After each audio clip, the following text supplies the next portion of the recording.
গত কয়েক বছরে রাজ্যে কংগ্রেসের সংগঠন একেবারে তলানিতে এসে ঠেকেছে এবং পশ্চিমবঙ্গের যে কয়েকজন নেতা কংগ্রেসের সংগঠনটা টিকিয়ে রাখার চেষ্টা করছেন তাদের মধ্যে অন্যতম প্রদীপ ভট্টাচার্য, প্রাক্তন সাংসদ প্রদীপ ভট্টাচার্য।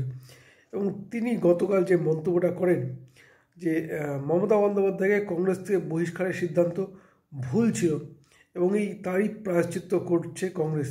এবং এরপরেই দেখা যায় কুণাল ঘোষ এর পাল্টা সমালোচনা তো করেনি, উল্টে কিন্তু মমতা বন্দ্যোপাধ্যায়ের সঙ্গে নেতাজি সুভাষচন্দ্র বসুর তুলনা টেনে ধরেন। জানি কিন্তু শুরু হয়েছে জোর চর্চা। কেন বলছি কথা সব কিছু আলোচনা করবো আজকের এই ভিডিওতে। নমস্কার, আমি সত্যজিৎ পাল। কংগ্রেসের বিরুদ্ধে দীর্ঘদিন ধরেই একটা অভিযোগ ছিল যে বামপন্থীদের বিরুদ্ধে নরম মনোভাব নেওয়া, আর সেই কারণেই যেখানে বামপন্থীরা বছরের পর বছর রাজ্যের ক্ষমতা দখল করে চলেছে সেখানে কঠিন লড়াই না দেওয়ার জন্যই কিন্তু তাদের ক্ষমতা টিকে থাকতে সহজ হয়েছে। এবং যার ফলে কিন্তু এক কথায় কংগ্রেসের বিরুদ্ধে বিদ্রোহ করেই কিন্তু দল ছেড়েছিলেন মমতা বন্দ্যোপাধ্যায়।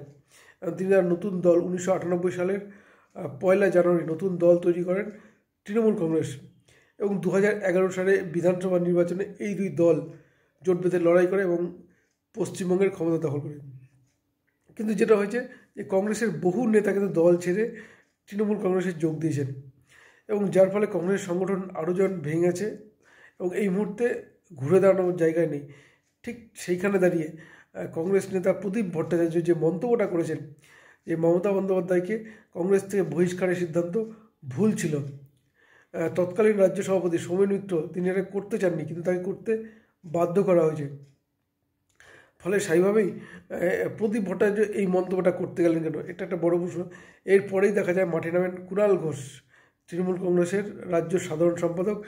তিনি যে মন্তব্যটা করেন তা কিন্তু মারাত্মক। তিনি বলেন সংসদীয় রাজনীতিতে নেতাজি কংগ্রেস থেকে বেরিয়ে আসা নেতাদের মধ্যে সবচেয়ে সফল মমতা বন্দ্যোপাধ্যায়, এবং তিনি নেতাজি সুভাষচন্দ্র বসুর তুলনা টানেন যে নেতাজি সুভাষচন্দ্র বসু কংগ্রেস থেকে বেরিয়ে এসে ফরওয়ার্ড ব্লক তৈরি করেন, কিন্তু তিনি সংসদের রাজনীতিতে মমতার থেকেও ব্যর্থ।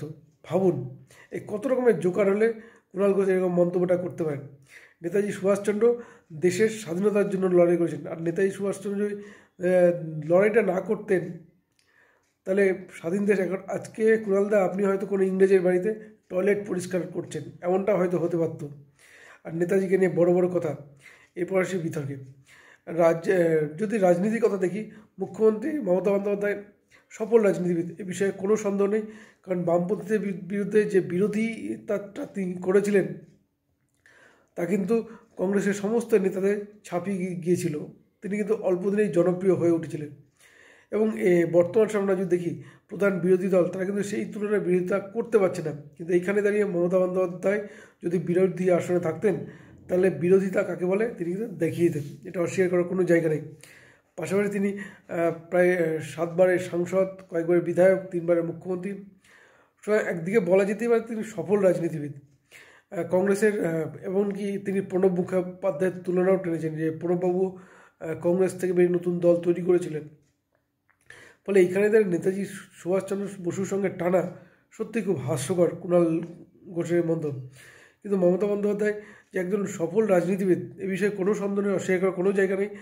টানা 3 বার রাজ্যের মুখ্যমন্ত্রী এবং রাজ্যের বিরোধী নেত্রী হিসেবে যদি বাছাই করা হয় তো প্রথম সারিতে সারা ভারতবর্ষের মধ্যে প্রথম দিকেই থাকবেন মমতা বন্দ্যোপাধ্যায়।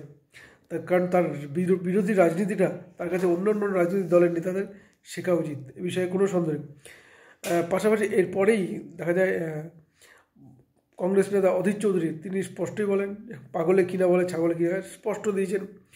পাশাপাশি শুভেন্দু অধিকারী যে মন্তব্যটা করেন যে প্রদীপ ভট্টাচার্য আগামী বছর বিধায়ক MLA হওয়ার জন্যই এই মুখ্যমন্ত্রীর নামে এগুলো বলেন।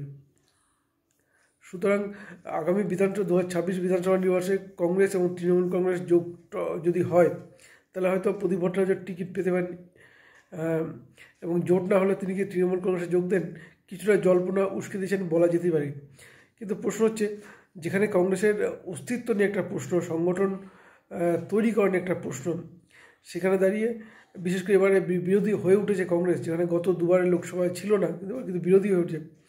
সেখানে যে প্রদীপ ভট্টাচার্যের এই মন্তব্য নিজেদের নেতা কর্মীদের কিন্তু অনেকটা ডাউন করে দেবে বলা যেতে পারে। কারণ একনিষ্ঠ কংগ্রেস কর্মীরা তারা অনেকেই আছেন, তারা কিন্তু কংগ্রেসটাই করেন, অন্য কোনো রাজনৈতিক দল করে না।